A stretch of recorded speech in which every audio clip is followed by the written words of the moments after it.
জানিয়ে দেব সর্বশেষ আপডেট বাংলা সংবাদ। শুরুতেই থাকবে শিরোনাম। প্রথমেই জানিয়ে দেব রাশিয়া ও উত্তর কোরিয়ার উপর দক্ষিণ কোরিয়া জাপানের নিষেধাজ্ঞা।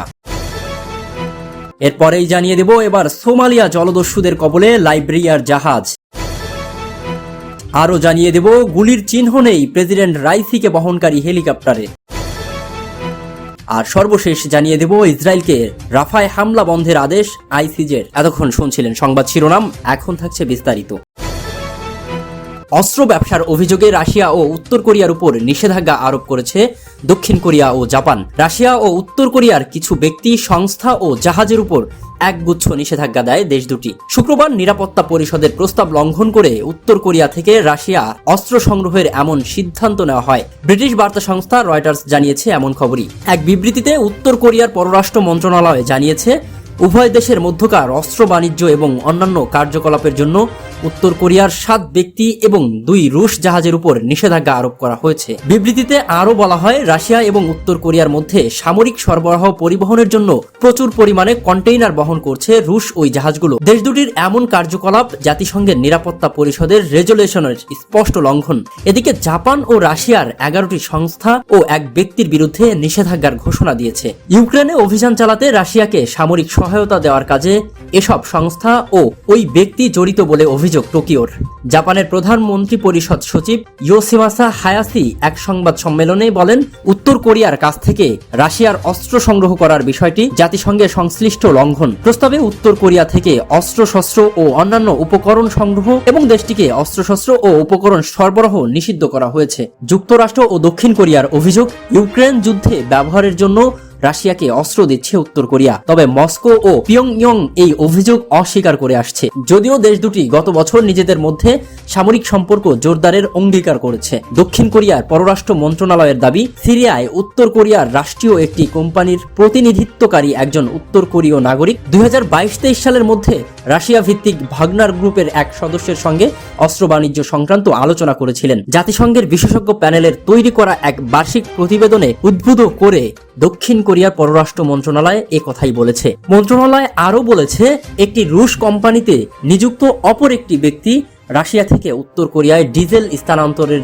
সঙ্গে জড়িত ছিলেন। উভয় ব্যক্তির বিরুদ্ধেই নিরাপত্তা পরিষদের প্রস্তাব লঙ্ঘনের অভিযোগ আনা হয়েছে। দক্ষিণ কোরিয়ার বিবৃতি অনুযায়ী নিষেধাজ্ঞার আওতায় থাকা অপর 5 উত্তর কোরীয় নাগরিক পিয়ংইয়ংয়ের পারমাণবিক ও ক্ষেপণাস্ত্র কর্মসূচির উন্নয়নে সহায়তা করার জন্য তহবিল সংগ্রহে ভূমিকা রেখেছে। বাংলাদেশি জাহাজ এমবি আবদুল্লার পর এবার ভারত মহাসাগরে জলদস্যুদের কবলে পড়েছে লাইবেরিয়ার পতাকাবাহী পণ্যবাহী বাণিজ্যিক জাহাজ। তবে যুদ্ধ জাহাজ ও হেলিকপ্টারের মাধ্যমে অভিযান চালিয়ে আক্রান্ত জাহাজটিকে অল্প সময়ের মধ্যেই সন্দেহভাজন দস্যুদের কাছ থেকে মুক্ত করা হয়েছে বলে জানিয়েছে ইউরোপীয় ইউনিয়ন নেভাল ফোর্সের অপারেশন আটলান্টা। শুক্রবার এক বার্তায় অপারেশন আটলান্টা এমবি বাসিলিস্ক নামের ওই জাহাজ মুক্ত হওয়ার তথ্য জানায়। জাহাজটির 17 জন ক্রু নিরাপদেই আছেন। ভারত মহাসাগর ও লোহিত সাগরে দস্যুতা প্রতিরোধে কাজ করা অপারেশন আটলান্টা তাদের শুক্রবার প্রকাশ করা বার্তায় আরও জানায়, এমবি বাসিলিস্ক বৃহস্পতিবার ভারত মহাসাগর অতিক্রম করার সময় সোমালিয়ার রাজধানী মোগাদিসু থেকে 380 নটিক্যাল মাইল দূরে জলদস্যুরা আক্রমণ করে।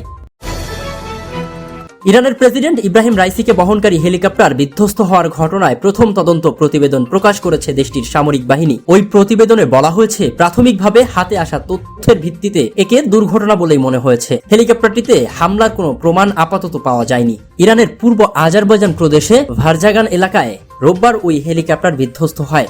এতে রাইসি ছাড়াও পররাষ্ট্রমন্ত্রী হুসাইন আমির আবদুল্লায়ান ও 6 কর্মকর্তা নিহত হন। পরদিন সোমবার হেলিকপ্টারটির ধ্বংসাবশেষ খোঁজ পাওয়া যায়। ঘটনা তদন্তে উচ্চ পর্যায়ের একটি প্রতিনিধিকে সেদিনই নির্দেশ দেন ইরানের সামরিক বাহিনী। বৃহস্পতিবার প্রকাশিত ওই তদন্ত প্রতিবেদনে বলা হয়েছে, সোমবার ঘটনাস্থল পরিদর্শন করে ওই তদন্তকারী দল। সেখান থেকে তারা গুরুত্বপূর্ণ তথ্য সংগ্রহ করেছে।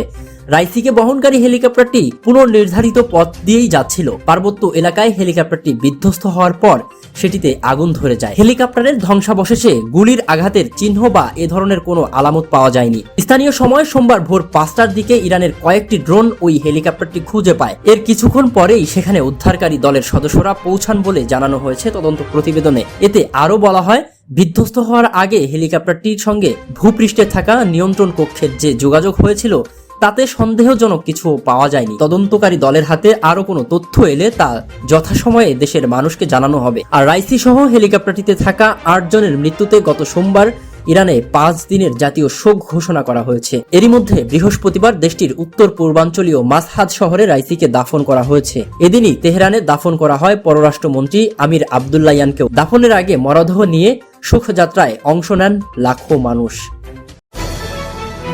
ফিলিস্তিনের রাফায় দখলদার ইসরায়েলের চলমান হামলা বন্ধের আদেশ দিয়েছে আন্তর্জাতিক বিচারক আদালত আইসিজে। শুক্রবার হেগ ভিত্তিক জাতিসংঘের সর্বোচ্চ আদালত ইসরায়েলকে এই নির্দেশ দেয়। রায়ে আইসিজের প্রধান বিচারপতি নওফেল সালাম বলেন, রাফায় তাৎক্ষণিকভাবে ইসরায়েলের যে কোনো হামলা বন্ধ করতে হবে। রাফায় ইসরায়েলের হামলা বন্ধের দাবি নিয়ে আন্তর্জাতিক বিচারিক আদালতে দ্বারস্থ হয় দক্ষিণ আফ্রিকা। দেশটি দাবি করে গাজায় ইসরায়েল গণহত্যা চালাচ্ছে, সেখানে অবিলম্বে হামলা বন্ধ করার দাবি করেছে দেশটি। দক্ষিণ আফ্রিকার আবেদন আমলে নিয়ে আজ রাফায় হামলা বন্ধের নির্দেশ দিয়েছে আইসিজের বিচারক। আদালতে বিচারকরা বলছেন, ইসরায়েল গাজার বাসিন্দাদের নিরাপত্তার ব্যাপারে যেসব প্রতিশ্রুতি দিয়েছে এবং রাফা থেকে বাসিন্দাদের সরিয়ে নেওয়ার ক্ষেত্রে যে প্রক্রিয়া ব্যবহার করেছে সেটি তারা সন্তুষ্ট নন।